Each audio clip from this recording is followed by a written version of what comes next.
You're with Saturday Morning Sport with WesSA here on Radio Aotearoa. Back on the air, back in the game. You're on Saturday Morning Sport with WesSA.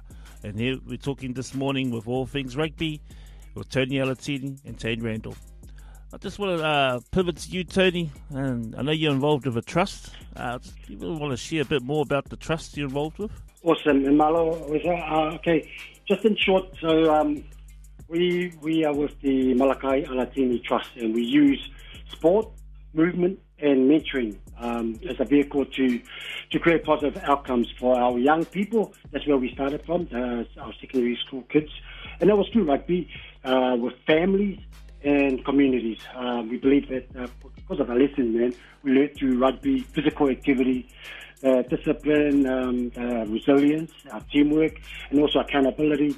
Well, same qualities to help people succeed in life. It's that plan B thing for especially our secondary school kids. We work alongside the schools, the families, communities, and we push to improve well-being. We try to get that confidence up, increase confidence, create opportunities in particularly Pacifica and Maori communities. And really, simple goal is to get people healthier, stronger families, and just more connected to the community. So just trying to develop better athletes and helping develop better people, really. That's the short of it, WesSA, and it's on continuing.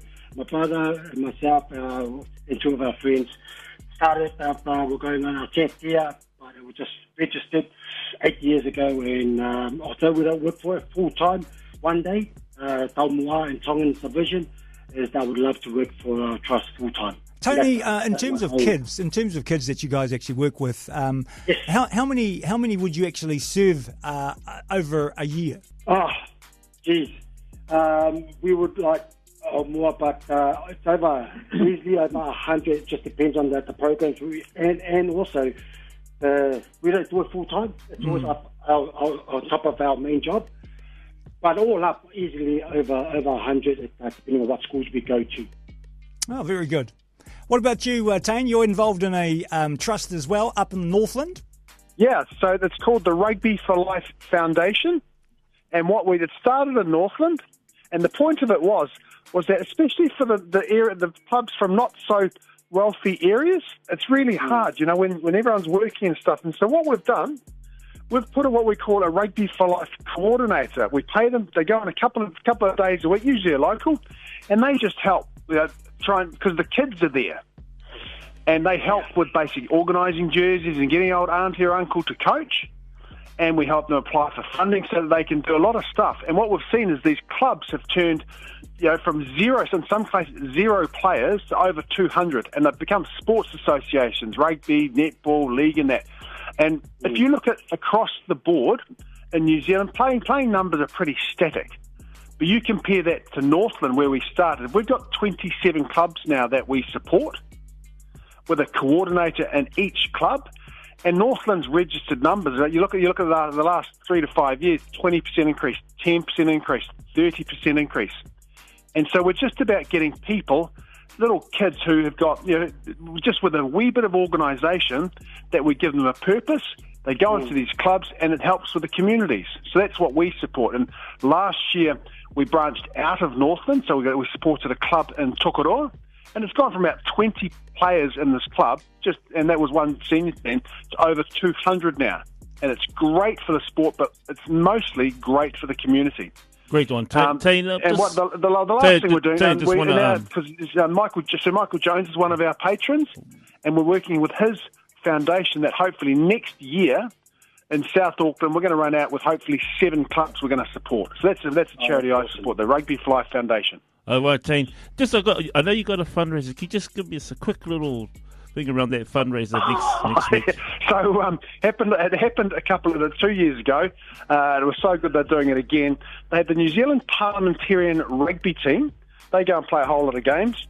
And anyway, up in Russell, the heart of Northland, so they call it, at the Duke of Marlborough, they're the sponsors. They came up with a rugby team to play the Parliamentarian team. And mates of mine own the pub, and they gave me a call and said, "Do you want to play?" And I said, "No, I don't."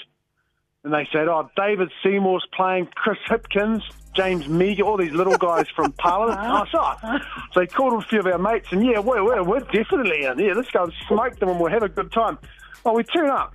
We turn up the night before we go to this function, and didn't see David Seymour. We saw the parliamentarian team. It's anyone involved in Parliament. So all the police, all their bodyguards, all these like units, and we're like, oh no, they're all on the waters and on the juice, and we're all on the beers, and we're well, we better go to bed early because we're going to get another tough tomorrow. Anyway, 3:30 in the morning we get to bed. Shocking. But then we turn up this next day. I pull my hamstring in the warm up. It's just going pear-shaped, but we're actually at half-time. We're up. I don't know how we're leading at half-time, and we're like, what? I try to give a bit of a team talk at good stuff, boys. You know, defence, we've got to do this, and the other guy said this. Then Ian Jones, the Camo kid from Northland, he's our coach. And he says, oh, yeah, thanks, Taine, thanks, yeah, thanks, appreciate that. But here's the story, boys. We got 3 All Blacks in our backline. We had Officer Junior Tonu, we had Nehe Milner-Scudder, old Silky Toes, and we had Rene Ranger. So he said, we got 3 All Blacks in our backline. Pass them the ball. And if you're not an All Black, get out of the way. And so that was our team tactics, and that's what we did. We were getting wasted for most of the game, but we just give the ball to them and Rene and Nehe, and we ended up winning. It was awesome. So wow, yeah. So it was a great weekend, and we've got another weekend. This will be my last ever game of rugby. I'm officially announcing my retirement, so I can tell Dave Rennie if he doesn't choose me before next week, I'm out. And that's up in Russell. All right, now B starts off at 10 o'clock up in Russell next Saturday. Just final words, Tony? Hey, look, love what Taine's doing. I just think, talking to a friend of mine, same thing yesterday. He's in the counties rugby. We've got to grow. The game is at grassroots, and the more people we can get there and just help these clubs out. All they need is a little bit of education on how to grow the game we love. Hearing that, and that's what we're trying to do too at the grassroots level. Is that passion for rugby, get our kids back into the game we love. Thank you. Taine? Thank you very much. Have a good morning, have a great day, and we'll talk next week. Awesome, Buzz. Yep, talk next week. Your Saturday morning sport will WesSA. We'll be back soon. Want to talk sport? Call now. Saturday morning sport with WesSA on 0508 Aotearoa. That's 0508 268 32762. 1368 AM in the Hawke's Bay. Part of the Radio Aotearoa Network.